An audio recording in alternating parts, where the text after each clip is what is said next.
दोस्तों आज बात करेंगे मराठी फिल्म सैराट जो 2016 में आई थी, जिसका डायरेक्शन और को प्रोड्यूसर थे नागराज मंजुले और जो 4 करोड़ के बजट में बनी फिल्म ने वर्ल्ड वाइड ग्रॉस कलेक्शन किया था 110 करोड़, जो 25 गुना भी ज़्यादा बैठता है। यह नायक नायिका के ऊपर आधारित थी जो अलग अलग जाति से आते हैं। जातिवाद पर क्या उनका सोसाइटी पे असर रहता है और किस तरह से सोसाइटी इनका विरोध करती है, इस पे विषय पर फिल्म बनी थी और ये विषय दर्शकों के मन को छू गया। क्रिटिक्स को बहुत अच्छा लगा, क्रिटिक्स ने इसकी बहुत बुरी सराहना की। उसके अलावा ये फिल्म मराठी फिल्म इतिहास में अब तक की 100 करोड़ में क्लब में शामिल होने वाली एकमात्र फिल्म बनी हुई है जो अभी तक का इसका रिकॉर्ड है। इसी बातों की सब तमाम जानकारियां देने की मैं कोशिश करूंगा विकिपीडिया से।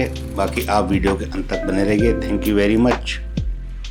दोस्तों मेरा नाम है Deepak Kumar Detwal, filmography and social twist में आपका स्वागत है। दोस्तों सैराट का मतलब है जंगली, अनरिस्ट्रेन्ड, अंग्रेजी में जिसे वाइल्ड कहते हैं। इसका मराठी शब्द है सैराट, जिसका हिंदी में अनुवाद जंगली है, बंधक, और जिसको अंग्रेजी में अनरिस्ट्रेन्ड और वाइल्ड कह सकते हैं।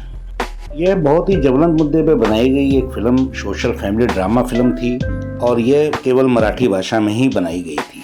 दोस्तों नागराज मंजुले जी ने इसका निर्देशन तो किया ही था बड़ी खूबसूरती से, और इसमें नायक नायिका का भी डेब्यू रोल था, उसके बारे में बाद में चर्चा करेंगे। और इसको प्रोड्यूस भी उन्होंने किया था अपने बैनर तले, जिसका नाम था आरपट प्रोडक्शंस। और उसके अलावा इसमें प्रोड्यूसर और भी थे, जिनका नाम था नितिन केनी और निखिल सेन, और वो प्रोडक्शन हाउस था SL productions and Zee studio.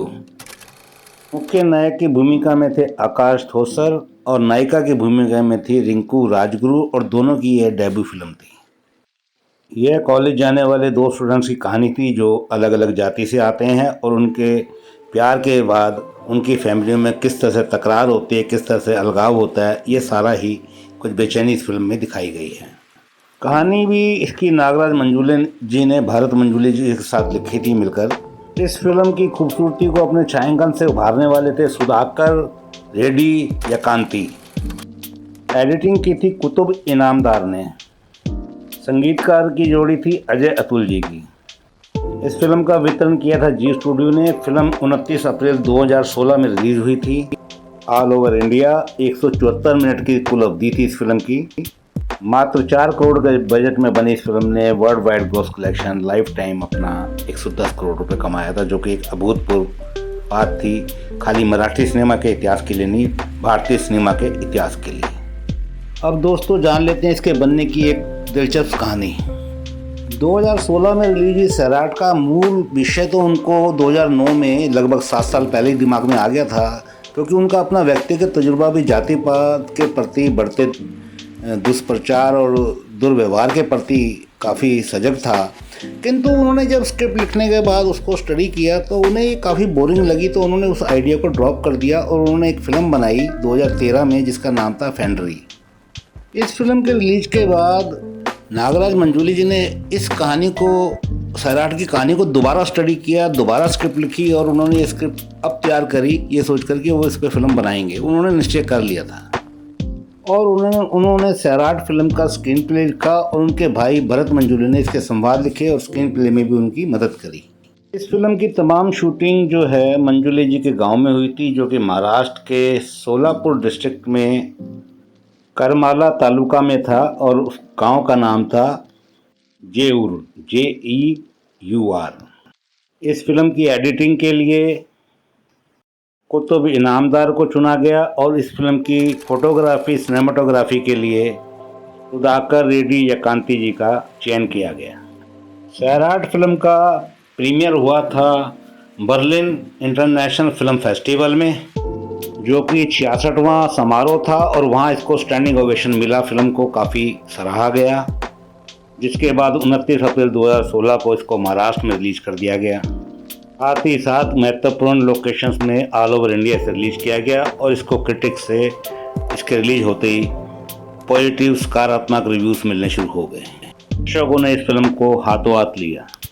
इस फिल्म ने बॉक्स ऑफिस पे तहलका मचा दिया जो आज तक तो कोई मराठी फिल्म नहीं कर पाई थी। Highest all time Marathi film grocer बन गई है पूरे मराठी इतिहास में सिनेमा के। इस फिल्म की नायिका रिंकू राजगुरु को अपनी भूमिका के लिए एक नेशनल अवार्ड मिला जिसका नाम था special mention, the national award for special mention, और ये 63वां समारोह था नेशनल अवार्ड का। 2017 में आयोजित film fair award for Marathi movies के लिए इस फिल्म को अविश्वसनीय रूप से, अप्रत्याशित रूप से 11 अवार्ड मिले कुल मिलाकर, जो थे बेस्ट फिल्म का अवार्ड, बेस्ट फिल्म डायरेक्टर का अवार्ड जो मंजुले जी को मिला, बेस्ट एक्ट्रेस का अवार्ड जो रिंकू राजगुरु जी को मिला, और उसके अलावा म्यूज़िक एल्बम के लिए इनके संगीतकार को भी अवार्ड मिला। इसके अलावा आकाश थोसर जी को बेस्ट मेल डेब्यू के लिए और हीरोइन जो है रिंकू राजगुरु जी को बेस्ट फीमेल एक्ट्रेस के डेब्यूटेंट के अवार्ड से नवाजा गया। इस फिल्म का कई भाषाओं में रीमेक बना ऑफिशियली, जिनमें थी धड़क हिंदी फिल्म 2018 में आई, फिर बंगाली में रीमेक बना इसका नूरजहाँ नाम से, वो भी 2018 में आई। एक रीमेक कन्नड़ भाषा में बना था जिसका नाम था मनासू मालिगे, 2017 में आई थी ये फिल्म। 2017 में ही उड़िया में एक इसका रीमेक बना जिसका नाम था लैला ओ लैला, और 2017 में ही पंजाबी में इसका रीमेक बना था छन्ना मेरिया। इसके 5 रीमेक बने मगर वो जादू नहीं जगा पाई जो मूल रूप से मराठी फिल्म सैराट ने जगाया था। बाकी इसके 5 रीमेक सफल रहे मगर वो ब्लॉकबस्टर नहीं हो पाई फिल्में। दोस्तों, ये थी सैराट फिल्म के बनने की कहानी और इसके रीमेक बनने के बारे में। अब हम बात करते हैं इस कहानी के मूल कथानक में क्या था। इस कहानी का नायक प्रशांत काले एक निम्न जाति में पैदा हुआ बच्चा है जिसके पिता एक मछली पकड़ने का कारोबार करते हैं और वह काफ़ी गरीब घर से है, और वह पढ़ाई में तो अच्छा है ही, साथ ही अपनी स्थानीय क्रिकेट टीम का कप्तान भी है। वहीं दूसरी ओर नायिका अर्चना पाटिल एक अमीर जमींदार और राजनेता की बेटी है और जिसे मोटरसाइकिल और ट्रैक्टर चलाने का बहुत शौक़ है, और वह दोनों कॉलेज में एक दूसरे से मिलते हैं और प्यार करने लगते हैं। अर्चना के छोटे भाई के जन्मदिन के अवसर पर दोनों नायक नायिका एक दूसरे से घर के पीछे मिलते हैं, किंतु अर्चना के परिवार वाले उन दोनों को देख लेते हैं। अर्चना के पिता तात्या उसकी और उसके दोस्त की दोनों की बहुत पिटाई करते हैं। अर्चना का पिता तात्या नायक और उसके दोस्तों के खिलाफ पुलिस में झूठी शिकायत दर्ज करने की कोशिश करता है, किंतु अर्चना उस शिकायत को नष्ट कर देती है। इसके बाद दुर्व्यवहार से तंग आकर नायक नायिका घर से भागकर हैदराबाद पहुंच जाते हैं। वहाँ वह दोनों बहुत ही कम कमाई कर पाते हैं और नए शहर की वजह से उनको बहुत दिक्कतों का सामना करना पड़ता है। इसी गुर्बत के दिनों में दोनों में बहस हो जाती है और अर्चना अपने घर वापस जाने का फैसला कर लेती है, किंतु अर्चना का मन वापस जाने का जो होता है वह बदल जाता है और वह वापस आ जाती है प्रशांत के पास और दोनों रजिस्ट्रार कोर्ट में जाकर शादी कर लेते हैं। जल्दी ही उनका एक बेटा हो जाता है। काफ़ी मेहनत मशक्क़त के बाद उन दोनों की आर्थिक हालत अच्छी हो जाती है और वह दोनों अपने बच्चे के साथ खुशी खुशी रहने लगते हैं। अर्चना एक दिन अपनी माँ से बात करते हुए अपने बेटे को फ़ोन थमा देती है। उसके बाद अर्चना की माँ प्रिंस के हाथों और उसके कुछ दोस्तों के हाथों इनके लिए कुछ उपहार वगैरह भेजती है। नायक नायिका प्रिंस का और उसके दोस्तों का बहुत स्वागत करते हैं।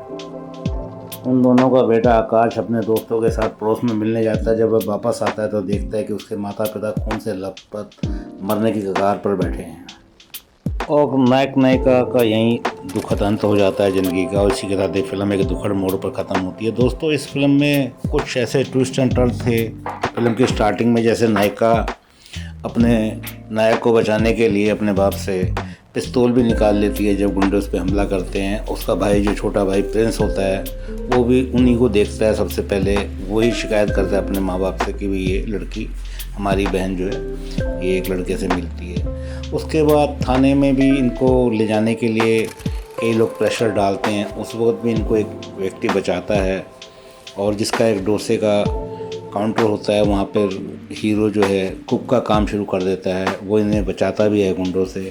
बाकी इसके अलावा इस फिल्म में कुछ ऐसी पटकथाओं के हिसाब से कुछ घटनाएं हैं, जैसे कि नायिका वापस जाने का निर्णय करती है और इधर नायक जो है अपने आप को फांसी के फंदे से झुलाने की कोशिश कर ही होता है कि तभी नायिका का वापस आना, फिर रजिस्ट्रार कोर्ट में जाकर शादी करना, इनका बच्चे का पैदा होना, अपनी माँ से बात करना इसका अर्चना का, और उनका अपने छोटे बेटे के साथ यंगर ब्रदर जो था इसका प्रिंस और उसके रिलेटिव कुछ अन्य रिलेटिव इनके घर पर आते हैं, मगर वो प्लान उनका मर्डर का होता है।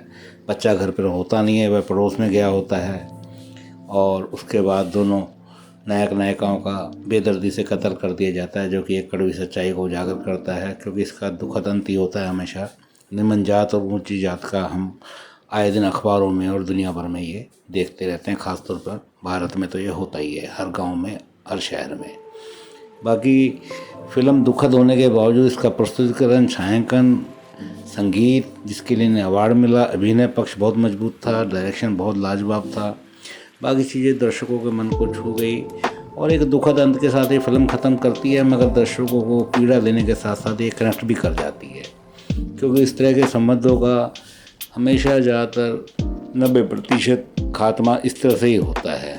परिवार वाले राज़ी नहीं होते, खाली वो ड्रामा करते हैं राज़ी होने का, जबकि दोनों नायक नायिका अपने ज़िंदगी में खुश हैं और उन्नति कर लिया, नया फ्लैट भी ले लिया, जहाँ वो प्रिंस, उसका छोटा भाई और उसके रिलेटिव, अन्य रिलेटिव आते हैं, उन्हें वो चाय पानी पिलाते हैं, अवगत करते हैं, पूरी खातिरदारी करते हैं, सोच के कि इनका मन बदल गया होगा बच्चे को देखकर। बच्चा थोड़ी देर के लिए पड़ोस में जाता है, उसी का फ़ायदा उठाते हुए वह दोनों का बेदर्दी से कत्ल कर देते हैं। इसी के साथ ये फिल्म यहाँ ख़त्म होती है। ये इसकी मूल कथा है, यही इसका कहानी का सारांश है। जहाँ तक अन्य कलाकारों की बात है, सुरेश विश्वकर्मा जी ने तात्या का रोल निभाया, जो अर्चना के पिता बने इस फिल्म में। गीता चौहान जी ने अर्चना की मां का रोल निभाया है। छाया कदम जी ने एक हैदराबाद में अनजान लोगों की हेल्प करने वाले एक मददगार का रोल निभाया है, जिनका नाम फिल्म में सुमन अक्का है।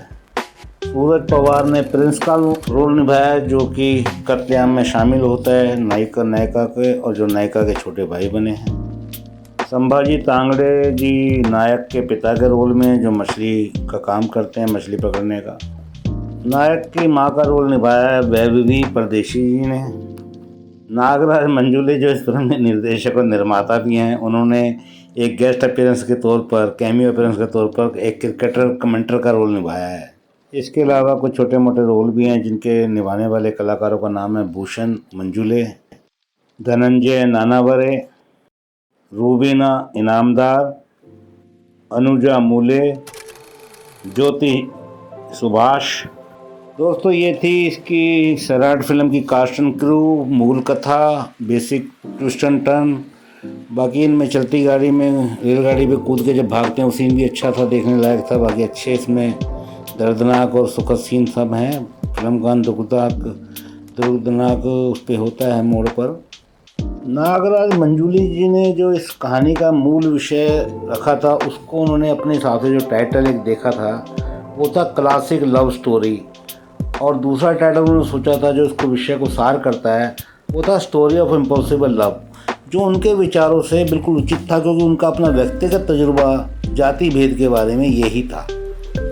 नागराज मंजुले जी की मेहनत का अंदाजा इस बात से लगाया जा सकता है कि 2 साल तक इन्होंने कहानी पर लगातार काम किया अपने गांव जाकर, और इन्होंने कम से 50 स्क्रिप्ट प्ले के ड्राफ्ट अवलोकन किए, और फाइनली जब इनकी इंट्यूशन ने इन्हें कहा कि नहीं ये क्लिक हो गई, अब ड्राफ्ट फाइनल हो गया, तब इन्होंने जाके फिल्म पे काम स्टार्ट किया। मूल रूप से ये अंतर्जातीय विवाह का मुद्दा था, जो इस फिल्म में बिल्कुल मेन मुद्दे से भटकता नहीं और बिल्कुल रियलिटी के करीब होता है। इन्होंने इस कहानी को फाइनल करने से पहले अपने परिवार, अपने मित्रों को एक पूरी कथा सुनाई, ताकि देख सके कि वो कितना इस फिल्म से द्रवित हो रहे हैं कहानी से, और कितना स्क्रिप्ट को सुनने के बाद वो मूव हुआ है उनका मन, कितना इमोशनली वो अटैच हुए हैं। उसके बाद दिसंबर 2014 में इन्होंने इसकी स्क्रिप्ट फाइनल कर दी थी, और इनके भाई भूषण मंजुले ने इनके संवाद लिख दिए थे। इससे पहले 2013 में आई फिल्म फेंड्री को कोई पब्लिक का रिस्पॉन्स ज़्यादा नहीं चला, और बॉक्स ऑफिस पर भी वो कोई काम हाल नहीं कर पाई। और उसकी कमी का अवलोकन जब इन्होंने किया नागराज मंजुली जी ने, तो उन्होंने पाया कि इसमें एंटरटेन वैल्यू बहुत कम थी। सॉन्ग्स, म्यूज़िक वगैरह इसमें, और कथानक जो है दर्शकों को अटैच नहीं कर पाया। इन्होंने ये निश्चय किया था सैराट फिल्म बनाने के दौरान, जब उसकी स्क्रिप्ट फाइनल करी, कि मैं फिल्म तो बनाऊंगा वो जो विषय मेरा है, मगर मैं इसे बनाऊंगा आपके तरीके से, दर्शकों के तरीके से, और इसे आपको देखना पड़ेगा। ये इनका मूल मंत्र था इस फिल्म को सक्सेस कराने के लिए। इस फिल्म को इन्होंने वुमेन ओरिएंटेड बनाने की कोशिश की थी, उसके नज़रिए से फिल्म को दिखाया गया है, और वो ज़्यादातर मेल ओरिएंटेड नरेशन से परेशान रहते थे और बहुत ज़्यादा फेडअप हो चुके थे। खासतौर पर इन्हें ऐसी फिल्मों से बहुत चिढ़ती जिसमें एक बॉडी बिल्डर टाइप का हीरो हट्टा कट्टा और एक लड़की को दुश्मनों से बचाता है और कई लोगों को इकट्ठा मारता है। इस तरह की फिल्मों से इन्हें बहुत चिढ़ती। ये एक नेचुरल फिल्म बनाना चाहते थे। इनका जो एक्शन वगैरह था वो ओवर द टॉप नहीं होना चाहिए था इनके हिसाब से, इसलिए इन्होंने अपनी नायिका को इस फिल्म में बहुत ही बोल्ड दिखाया है, जो ट्रैक्टर चलाती है, मोटरसाइकिल चलाती है और अपना डिसीजन खुद लेती है, घर से भाग के कोर्ट में शादी करती है और वो सब विरोधों के बावजूद भी नायक का पूरा साथ देती है और वह जद्दोजहद में रहती है, मगर वो अपने नायक को बचाने के लिए पिस्तौल भी निकाल लेती है, पुलिस में कंप्लेन को नष्ट भी कर देती है। तो इन्होंने एक वुमेन ओरिएंटेड बेस को सामने रखकर अपनी नायिका को एक ऐसा रंग दिया जो रंग मतलब कि दिखता है सोसाइटी में, उसे दिखाने की कोई हिम्मत नहीं करता। इसलिए इनकी नायिका सैराट फिल्म में वो सब काम करती है जो एक मैचो मैन करता है, जो एक नायक करता है आमतौर पर हिंदी या किसी भी लैंग्वेज की फिल्मों का हीरो करता है, वो सब नायिका करती है। और हीरो को इसमें बहुत ही सेंसिबल और कैपेबल दिखाया है। इसमें नायक का पात्र गिरता नहीं है, बल्कि वो बहुत सेंसिबल और कैपेबल दिखाया है निम्न जाति में जन्म लेने के बावजूद भी, क्योंकि पढ़ाई में तो अव्वल रहता ही है और स्थानीय क्रिकेट की टीम का कप्तान भी है। तो इस तरह से नायक के अंदर इन्होंने वो गुण दिखाए हैं जो आमतौर पर एक लेडी में, एक कन्या में, एक औरत में होते हैं, वो गुण उन्होंने हीरो में दिखाए हैं। कहीं ना कहीं नायक में नायिका छुपी हुई है, नायिका में नायक छुपा हुआ है। निर्देशक साहब ने एक साक्षात्कार में बताया कि इस फिल्म के कुछ सीक्वेंस जैसे नायक का कुएं में कूदना जैसे सीक्वेंस थे, कुछ उनकी अपनी असली ज़िंदगी से प्रेरित थे। इस फिल्म के शीर्षक को उन्होंने बहुत ही उचित बताते हुए निर्देशक साहब ने बोला है एक लाइन में, फिल्म का टाइटल बहुत उचित है और सेल्फ एक्सप्लेनेटरी है। इसका मतलब है freedom of thoughts, liberation and progressive ideas. कि कुछ लोगों को लगा और बाकी कुछ लोगों को लगेगा शेयर वायलेंस एंड रेकलेसनेस। निर्देशक महोदय के हिसाब से इस फिल्म के सक्सेस का मंत्र जो था वो ये था कि the lovers should not be subjected to violence. मुख्य कलाकारों के चयन की बात करें तो इन्होंने विद्यार्थियों को चुना जिनका कोई भी एक्टिंग बैकग्राउंड नहीं है, दोनों का, नायक का भी नायिका का भी। इस फिल्म की नायिका रिंकू राजगुरु केवल 15 साल की थी और वो अपनी माँ के साथ शोलापुर में रहती थी, जो कि इनका भी गांव था। तो उनकी माँ निर्देशक साहब को जानती थी, तो निर्देशक साहब ने उनकी माँ से रिक्वेस्ट की कि इनको ऑडिशन के लिए भेजिए रिंकू राजगुरु को। रिंकू राजगुरु जी का ऑडिशन हुआ, डांस दिया गया इनको और कुछ डायलॉग दिए गए, इनका चयन हो गया। फिर डायरेक्टर साहब ने इनको 1 साल का टाइम दिया अपनी पर्सनैलिटी पे काम करने के लिए, क्योंकि इन्हें अपनी सामान्य ज़िंदगी से अलग हटकर एक रोल निभाना था ग्रेजुएट लड़की का और उसके बाद एक बच्चे की माँ का, लवर का, बोल्ड अंदाज का, जिसके पिता फिल्म में एक उच्च वर्गीय जाति से हैं, जमींदार हैं और एक गांव के राजनेता भी हैं। तो इनको मेहनत करने के लिए, व्यक्तित्व को निखारने के लिए 1 साल का पूरा वक्त दिया गया। इसके अलावा इस फिल्म के नायक का जो चयन हुआ है वो एक ग्रेजुएट स्टूडेंट होते हैं एक्चुअल ज़िंदगी में, और वो इनके छोटे भाई, निर्देशक के छोटे भाई भरत मंजुले को एक रेलवे प्लेटफॉर्म पर मिले थे, जहां उन्होंने अपने कुछ फ़ोटोग्राफ उनको दिखाए थे, अभिनय करने की इच्छा जाहिर की थी, जो उन्होंने अपने बड़े भाई नागराज मंजुले जी को दिखाए। उन्होंने इन्हें ऑडिशन के लिए बुलाया। आकाश ठोसर जी को, जो कुल मात्र 21 साल के थे, और इनको एक गरीब निम्न वर्गीय परिवार जो मछुआरे के बेटे हैं उसके रोल के लिए चुन लिया गया। ऑडिशन के बाद सपोर्टिंग कास्ट के लिए तानाजी गलगुंडे जी का चयन हुआ और अरबाज शेख जी का। इस फिल्म की शूटिंग फरवरी 2014 में शुरू हुई और मई 2015 में ख़त्म हुई। इस फिल्म के कुछ हिस्सों की शूटिंग हैदराबाद में भी की गई थी। 70 दिनों का एक शेड्यूल रखा गया था शूटिंग का, जिसमें इस फिल्म को कंप्लीट किया गया, जो कि एक मराठी फिल्म के हिसाब से काफ़ी लंबा था। लोकेशन का बहुत ज़्यादा होना और दूसरा इसमें कैरेक्टर्स की भरमार बहुत थी, और इस फिल्म में भीड़ के बहुत ही ऐसे सीन थे जो कि काफ़ी विषमताओं से भरे हुए थे। इस फिल्म के नायक आकाश ठोसर जी थोड़ा सा रोने वाले सीनों में ऑडिशन में भी थोड़ी दिक्कतों का सामना कर रहे थे, इन्हीं दिक्कतों को देखते हुए 2-3 महीने के लिए मंजुली जी के घर ये रहे, निर्देशक के घर नायक नायिका, और इन्होंने वहाँ रिहर्सल की और वर्कशॉप की 2-3 महीने तक। और बिना ग्लिसरीन के इस फिल्म के रोने वाले सारे सीन बिना ग्लिसरीन के किए गए हैं। और निर्देशक साहब ने स्क्रिप्ट को बार बार सुनाकर, रिहर्सल कराकर नायक नायिका को इन कैरेक्टर्स की हर लेयर से परिचित करा दिया, जिसके कारण इन्होंने अपने रोने के सीन बिल्कुल सामान्य रूप से करें, बिना ग्लिसरीन की, बिना किसी मदद के, कैमरे की ट्रिक के अलावा भी। शूटिंग के दौरान नायक नायिका व अन्य कलाकारों को मंजुले साहब ने पूरी छूट दे रखी थी कि ऐसी सिचुएशन में वो क्या कहते, क्या रिएक्ट करते, तो आप वो भी रिएक्ट कर सकते हैं। तो इस तरह से निर्देशक ने सभी कलाकारों को, मुख्य रूप से नायक नायिका को, ये छूट दे रखी थी कि ऐसी सिचुएशन में वो क्या व्यवहार करेंगे, क्या रिएक्ट करेंगे। तो उनको भी उसका खुला समर्थन था निर्देशक साहब का, पूरे टीम को, पूरे कलाकारों को। फिल्म की दुखद एंडिंग के बारे में निर्देशक साहब का ये कहना है कि that two lovers are in love and living happily can die suddenly, that is the only motto of the ending. खास बात निर्देशक साहब ने ये करी कि इसका जो एंडिंग सीन है बिना बैकग्राउंड के और बिना डायलॉग के फिल्माया गया, केवल और केवल साइलेंस यानी कि मौन, ताकि दर्शकों के दिल में ये सीन सीधे उतर सके। आकाश थोसर जी पहले बॉडी बिल्डर हुआ करते थे थोड़ा सा शौक से, और उनको अपना वजन कम करना पड़ा इस रोल के लिए। यहाँ तक कि नायिका ने भी अपना 13 किलो वजन इस रोल के लिए कम किया था, उनका वजन थोड़ा ज़्यादा था। नायिका ने कुछ काम इसमें अपनी आवाज़ पर भी किया, क्योंकि उनकी आवाज़ में थोड़ा कमी थी। आकाश थोसर जी ने भी बताया था कि वो प्रशांत जो इसमें रोल निभाया प्रशांत काले का, वो उसी की तरह उनका करैक्टर खुद का व्यक्तिगत ज़िंदगी में रहा है। किंतु जो रिंकू राजगुरु, उन्होंने कहा कि वो चाहती हैं कि वो अर्चना पाटिल जो रोल निभाया उन्होंने नायिका का, बिंदास नायिका का, उस तरह की वो डैशिंग होना चाहती है। अजय अतुल जी की जोड़ी द्वारा संगीतबद्ध की गई फिल्म के गाने, कुल गाने हैं 20.55 सेकंड के, 20 मिनट 55 सेकंड के, और 1 अप्रैल 2016 को इसका एल्बम रिलीज किया गया था। मराठी भाषा के गाने जी म्यूजिक कंपनी ने रिलीज किए थे। इस संगीतकार जोड़ी ने 2015 में आई फिल्म एक नीलकंठ मास्टर का भी संगीत दिया था, और एक फिल्म मराठी में जोंदिया ना बाला साहब का भी इन्होंने 2016 में म्यूज़िक दिया था। इसी जोड़ी ने बैकग्राउंड म्यूज़िक और संगीत देने के अलावा 2013 में इनकी आई फिल्म फैंड्राई में भी काम किया था एक साथ।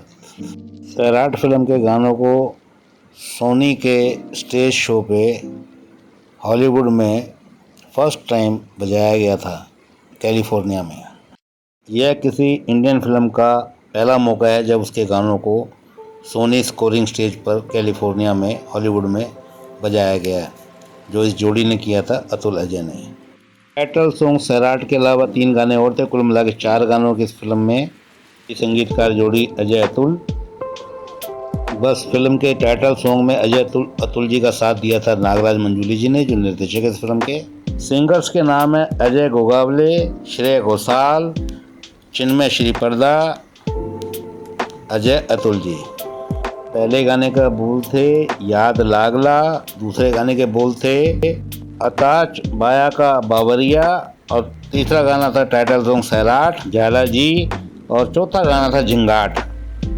इस फिल्म का प्रीमियर जैसा बताया था कि बर्लिन इंटरनेशनल फिल्म फेस्टिवल में हुआ था, उसके बाद इसे 200 स्क्रीन पर रिलीज किया गया था डोमेस्टिक में अंग्रेजी सबटाइटल के साथ। इस फिल्म को जहाँ रिलीज किया था वो जगह थी महाराष्ट्र, गुजरात, गोवा, मध्य प्रदेश, दिल्ली, कोलकाता, भिलाई, रायपुर, भिवाड़ी, कर्नाटका और तेलंगाना। लगभग 450 थिएटर में ये पूरे देश में रिलीज की गई थी, जिनमें से 50 थिएटर महाराष्ट्र के बाहर के थे। इस फिल्म की लोकप्रियता इतनी बढ़ गई, शायद विश्व इतिहास की पहली फिल्म है जिसके शो नाइट शो के बाद 12 बजे का लगाया गया और फिर 3 बजे का शो लगाया गया। 2 शो इसके एडिशनल बढ़ाए गए, एक थिएटर में जिस जगह का नाम था रहीमतपुर, और ये था सतारा डिस्ट्रिक्ट में। इस फिल्म को the India habitat film festival में भी दिखाया गया। इसके अलावा इस फिल्म का प्रदर्शन Brahmaputra valley film festival of India में किया गया और the international film festival of India में प्रदर्शन किया गया इसका, और थिएटरों में रिलीज के बाद इसका प्रदर्शन हेग में द इंडियन फिल्म फेस्टिवल में किया गया। इसके बाद यह पहली मराठी फिल्म बनी जिसको यूनाइटेड अरब अमीरात और साउथ कोरिया में रिलीज़ किया गया। अप्रैल में 2016 में नागराज मंजुले जी ने मुंबई पुलिस में एक कंप्लेंट दर्ज कराई थी। इसकी लीक की खबर आई थी 2 दिन पहले, इसके रिलीज से पहले। ऑनलाइन लीक होने की वजह से इसको एक वाटरमार्क भी दिया गया था जो सेंसर बोर्ड के अधिकारियों के लिए था, ताकि उसके रिलीज के बाद इसको चेक कर सके। इसकी रिलीज मई 2016 से पहले। इसी संदर्भ में मुंबई पुलिस ने पुणे के एक शॉपकीपर मोबाइल शॉपकीपर को पकड़ा था जिसने इस फिल्म को ऑनलाइन लीक करने की कोशिश की थी प्राइवेसी साइबर क्राइम के अपराध में। इसके अलावा मुंबई पुलिस ने बाइकुला, जो कि मुंबई में स्थित है, वहाँ से एक केबल ऑपरेटर को पकड़ा था जिसने अपने केबल नेटवर्क में इस फिल्म चलाने की कोशिश की थी। उस केबल ऑपरेटर ने पायरेटेड कॉपी को अपने केबल नेटवर्क पर चलाया था।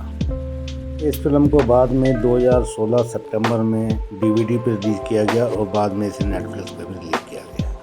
फिल्म के रिलीज के बाद इसको क्रिटिक्स का भरपूर प्यार मिला। स्पेशली रिंकू राजगुरु की परफॉर्मेंस के लिए क्रिटिक्स ने बहुत सराहना की। उसी साल फोर्ब्स इंडिया की मीनाक्षी शेडे ने इसको एक ग्रेट ट्रम्प बताया of Indian cinema, one of the great triumphs of India this year. और आगे उन्होंने ये कहा, it is a rare example of an Indian director addressing caste issue from first hand lived experience as distinct from that of a privileged if empathetic director। Daily news and film analytics के प्रतीक घोष जी ने इसको कहा, it is a gem which enrich Marathi cinema. ख़ास तौर पर उन्होंने film की नायिका की आर्ची के रोल में बहुत तारीफ की। अर्चना पाटिल, जिसका शॉर्ट नाम आर्ची है इस फिल्म में। रिंकू राजगुरु की उन्होंने बहुत तारीफ करी। एक अन्य मुख्य क्रिटिक्स मिहिर भनांगे ने कहा कि इस फिल्म को 2 पार्ट में बांटा जा सकता है, पहला पार्ट एक ड्रीम और दूसरा पार्ट एक रियलिटी। के अलावा निर्देशक मंजुले की उन्होंने बहुत तारीफ की, कहानी कहने के तरीके की, और क्लाइमैक्स को एक मास्टर स्ट्रोक बताया। तहलका के क्रिटिक्स हरीश वानखेड़े जी ने बताया, it is a radical entry in the populist fantasy love story genre. थोड़ा सा उन्होंने नायिका को एक अलग ही रूप देने की थोड़ी सी आलोचना भी की थी, हल्की सी। इसे उन्होंने अपनी भाषा में फेमिनिस्ट हीरोइक टच बताया था, जो उनके हिसाब से अनिवार्य नहीं होना चाहिए था। उन्होंने इस बात की भी आलोचना की, हीरोइन का रोल इतना ज़्यादा मेल पावर डोमिनेटिंग था दिखाया गया था कि बाकी हीरो और उसके 2 सहायक जो थे वो इस रोल में दब गए थे, अपने रोल में वो एक साइड हो गए थे। और गणेश मटकारी पुणे मिरर के जो क्रिटिक्स हैं, उन्होंने इसे एक सिग्निफिकेंट फिल्म बताया और ये कहा कि ये फिल्म हजम करने लायक नहीं है। दर्शकों के लिए बहुत मुश्किल है इसको हजम करना और इसको स्वीकार करना, और इस फिल्म को बनाना तो बहुत ही मुश्किल कार्य है, उनका ये कहना था। उन्होंने इसके अलावा इस फिल्म की लंबाई पर भी आलोचना करी कि इसकी लंबाई ज़्यादा है। ओपन से दिव्या उन्नी ने भी कहा कि फिल्म की लंबाई संवादों और स्लो मोशंस की वजह से बहुत ज़्यादा थी, और जब फिल्म के अंत में दर्शक एक हैप्पी एंडिंग सोच रहे थे तो उस वक्त एक दुखद एंडिंग आना गलत था। उनके हिसाब से इस फिल्म की लंबाई इमोशनल ड्रामा के हिसाब से कम होनी चाहिए थी, फैमिली ड्रामा के हिसाब से। द हिंदू के क्रिटिक्स ने लिखा कि यह फिल्म मैनिपुलेट करती है इमोशन के साथ, और इसमें राजगुरु का अभिनय बहुत अच्छा है, और डायरेक्टर की दाद देनी पड़ेगी कि उन्होंने इसको बहुत ही बेहतरीन तरीके से फिल्म को बनाया है। इस तरह से लगभग सभी फिल्म समीक्षकों ने इस फिल्म की तारीफ़ करी, एक आध को छोड़कर जिन्होंने फिल्म को थोड़ा लंबा और थोड़ा सा फीमेल ओरिएंटेड बताया था, और कुछ लोगों ने इसको थोड़ा सा हैप्पी एंडिंग ना दिखाकर दुखद एंडिंग को दिखाने की भी आलोचना की थी। अब इसकी बॉक्स ऑफिस रिपोर्ट लेते हैं। पहले दिन इसने 3 करोड़ 60 लाख रुपए अपने ओपनिंग डे पर कमाए थे। दूसरे दिन 3.95 करोड़ और तीसरे दिन 4.55 करोड़ कमाकर इसने टोटल 12 करोड़ 10 लाख अपने वीकेंड पे कमा लिए थे। एक हफ्ते की इसकी कुल कमाई 25 करोड़ 50 लाख रुपए रही थी। दूसरे हफ्ते की शुरुआत में इसकी स्क्रीन 400 से 450 कर दी गई थी थिएटर्स में, जिससे इसकी कमाई बढ़ गई थी। 41.11 करोड़ रुपए इसने कमाए अपने सेकंड वीकेंड में। तीसरे हफ्ते के अंत तक इसने 65 करोड़ के लगभग कमा लिए थे। चौथे हफ्ते तक इसकी स्क्रीन बढ़ाकर 525 कर दी गई थी। इसके बाद इसे इंग्लिश सबटाइटल के साथ महाराष्ट्र में और उसके अलावा गोवा, मध्य प्रदेश, कर्नाटक और दिल्ली में भी रिलीज कर दिया गया। हमने ओवरसीज़ में भी अच्छा प्रदर्शन किया। इसने वहाँ से 14.58 लाख रुपए कमाए 4 हफ्ते में यूएस मार्केट से। केवल महाराष्ट्र से इसने 82.95 करोड़ रुपए कमाए। का world wide life time collection रहा 110 करोड़। और इस तरह से यह फिल्म मराठी फिल्म इतिहास की सबसे हाईएस्ट ग्रॉसर फिल्म बन गई है टिल डेट। इसे अवार्ड जहाँ तक मिले हैं, मैंने पहले बताया 11 फिल्म फेयर अवार्ड मिले थे, जो थे film, best director, best female actor, best music album, best lyrics, best playback singer female, best playback singer male, best debut actress, best debut male, best dialogues and best background score.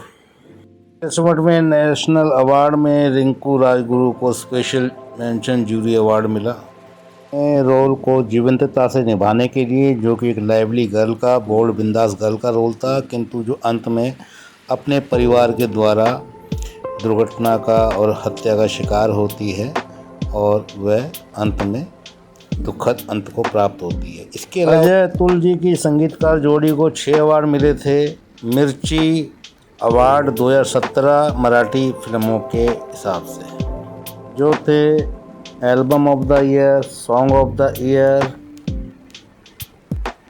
Mail vocalist of the year, programmer and arranger of the year, Yad Lagla गाने के लिए, composer of the year and song recording and mixing of the year for Sairat Zaala Ji song के लिए। Remake की बात और कर लेते हैं। इसका पहला रीमेक बना था 2017 में छन मेरिया नाम से पंजाबी। इसका निर्देशन किया था विक्रम बत्रा जी ने, जिसको क्रिटिक्स की तरफ से मिले जुले रिव्यू मिले थे। इसके बाद कन्नड़ फिल्म बनी 2017 में, जिसमें नायिका का रोल रिंकू राजगुरु ने निभाया था। फिल्म का नाम था मनासू मालिगे। इसका ओडिया वर्जन बना लैला ओ लैला 2017 में, जिसका डायरेक्शन किया था सुशांत मनी ने। 2018 में नूरजा शीर्षक से इसका बांग्लादेश और इंडिया जॉइंट वेंचर से एक बंगला में फिल्म बनी बंगाली में, जिसके निर्देशक थे अभिमन्यु मुखर्जी। फिर करण जौहर के प्रोडक्शन में इनका रीमेक बना धड़क नाम से हिंदी में, जिसको रिलीज किया गया था 20 जुलाई 2018 को शशांक खेतान जी के निर्देशन में। इस फिल्म के राइट तमिल, तेलुगु और मलयालम भाषा के लिए रॉक लाइन वेंकटेश जी ने ले रखे हैं। द फाइनेंशियल एक्सप्रेस की स्मिता वर्मा ने इस फिल्म को एक टर्निंग पॉइंट बताया सैराट को, और कहा कि डिस्ट्रीब्यूटर को एक चैन की सांस आ गई कि रीजनल सिनेमा को वो डिस्ट्रीब्यूट करने की हिम्मत कर सकेंगे, और उनका विश्वास फिर जग गया रीजनल फिल्मों में। और इसके नायक नायिका रातों रात ही रिंकू राजगुरु और आकाश थोसर सेलिब्रिटी बन गए थे रातों रात ही। इन दोनों को ही इलेक्शन कमीशन ऑफ इंडिया ने अपना ब्रांड एम्बेसडर बना दिया नेशनल वोटर डे के दिन, ताकि लोगों को प्रेरित कर सकें वोट डालने के लिए। तारीख थी जनवरी 2017। और तो और करमला, जहाँ पर इस फिल्म की अधिकांश शूटिंग हुई थी, कम से कम 20,000 टूरिस्ट ने वहाँ पर विजिट किया, केवल फिल्म के रिलीज होने के 3 हफ्ते के अंदर अंदर ही। 3 बिछड़े हुए परिवार इस तरह की शादी करने वाले जोड़े अपने परिवारों से मिले मुंबई में, जिनमें से एक नाम उभरा सचिन लोखंडे, जो 12 साल से अपनी फैमिली से अलग रह रहे थे, जिन्होंने एक मुस्लिम लड़की से शादी की थी, जो दोनों फैमिलियों के इकरार करने की उम्मीद कर रहे थे। उनको आखिरकार इकरार मिल गया, दोनों फैमिली की रजामंदी मिल गई। यह इस फिल्म का ये असर था, जिसे देखने के बाद दोनों परिवारों ने सचिन लोखंडे को और उसकी पत्नी को इकरार दे दिया, रजामंदी दे दी खुशी खुशी। और इस फिल्म के देखने वाले फैंस ने एक सैराट मैरिज ग्रुप बनाया महाराष्ट्र के अंदर, जिसमें 100 वॉलंटियर थे जो भागे हुए अपने घर से भयभीत होकर भागे हुए जोड़ों की हेल्प करते हैं। दोस्तों, मराठी सिनेमा के इतिहास में इस बहुमूल्य दस्तावेज सैराट के बारे में लगभग तमाम जानकारी देने की कोशिश की। आपको जानकारी कैसी लगी? वीडियो थोड़ा लंबा हो गया, उसके लिए मुझे थोड़ा सा माफ़ कीजिएगा, किंतु फिल्म भी इतनी दिलचस्प है, इतनी रिकॉर्ड वाली फिल्म है कि इस फिल्म के बारे में मैं कोई अंश छोड़ना नहीं चाहता था। Thank you very much for watching this video. अगर पसंद आया तो लाइक करें, अगर कोई कमी लगी हो तो डिसलाइक करें। और जय श्री राम, भारत माता की जय हो, वंदे मातरम। Thank you once again. कृपया मेरे चैनल को सब्सक्राइब करें और मेरी वीडियो को देखें, लाइक करें, शेयर करें और अपने सोशल मीडिया पे स्प्रेड करें। Thank you once again, thank you very much.